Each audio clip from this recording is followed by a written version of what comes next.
Hello, little grandchildren, my dear Oliver, Amaya, Emily, Myra, Akira, and Neil. Let Grandma tell you the story of Santa Claus.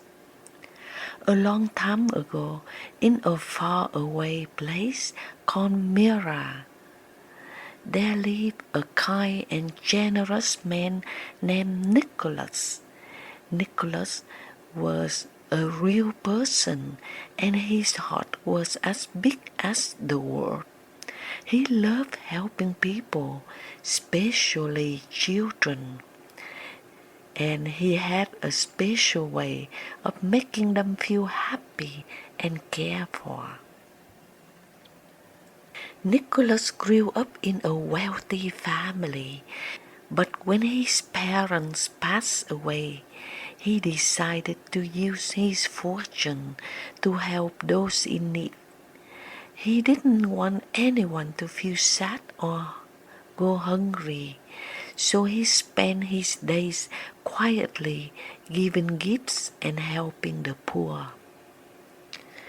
One of the most famous stories about Nicholas is about three sisters. These girls were kind and hardworking, but their family was very poor. They did not even have enough money to buy food, let alone clothes or other things they needed. Without help, they wouldn't be able to marry or start their own families. Nicholas heard about their troubles and wanted to help. Late at night, while everyone was asleep, he snuck to their house. He didn't want anyone to know it was him, so he dropped a bag of gold down their chimney. The bag landed inside a stocking that one of the girls had hung by the fireplace to dry. When the family woke up, they were so surprised and happy.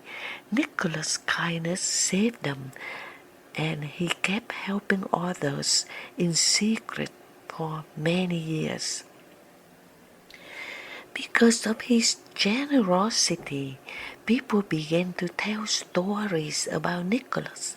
After he passed away, they called him Saint Nicholas, and his legend spread across the world.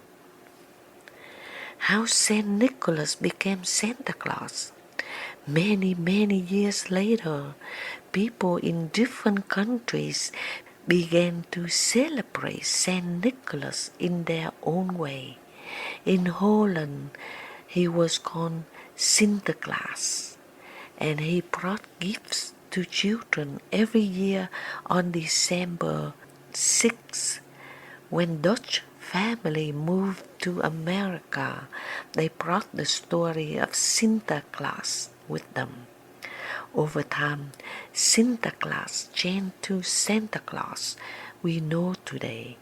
Writers and artists begin to imagine Santa as a jolly man with big belly, rosy cheeks, and a long white beard. They gave him the magical sleigh pulled by flying reindeer and a cozy home at the North Pole, where he lives with Mrs. Claus as a group of happy, hardworking elves. But one thing stayed the same: Santa's love for the children and his mission to bring joy to the world during Christmas. Santa's magical night. Every Christmas Eve, when the stars twinkle brightly in the sky, Santa climbs into his sleigh. The reindeer, led by Rudolph and his glowing red nose, pull the sleigh across the world. With his sack of toys, Santa visits every house where children live. He lands quietly on the roof, climbs down the chimney, and leaves gifts for all good boys and girls. Sometimes he fills their stockings with treats just like Saint Nicholas did a long time ago. And if a child leaves out milk and cookies, Santa enjoys a little snack before heading to the next house. Santa works quickly, but he always has time to check his list to make sure no joy is forgotten. By the time the sun begins to rise, his work is done and he flies back to the North Pole to rest until next Christmas. The spirits of Santa Claus. The story of Santa Claus isn't just about presents and reindeers. It's about something much more special, the joy of giving and the magic of kindness. Santa reminds us to be good to one another, to share what we have, and to always believe in the magic of Christmas. So, if you ever hear the faint jingle of bells on the quiet Christmas Eve, or see a twinkling light in the sky, remember this. Santa is out there spreading love and joy to the world, and as long as we carry His Spirit in our hearts, the magic of Christmas will never fade. Merry Christmas, little ones. Merry Christmas, Oliver, Amaya, Emily, Mayla, Akira, and Neil. Good night, Grandma Banoy.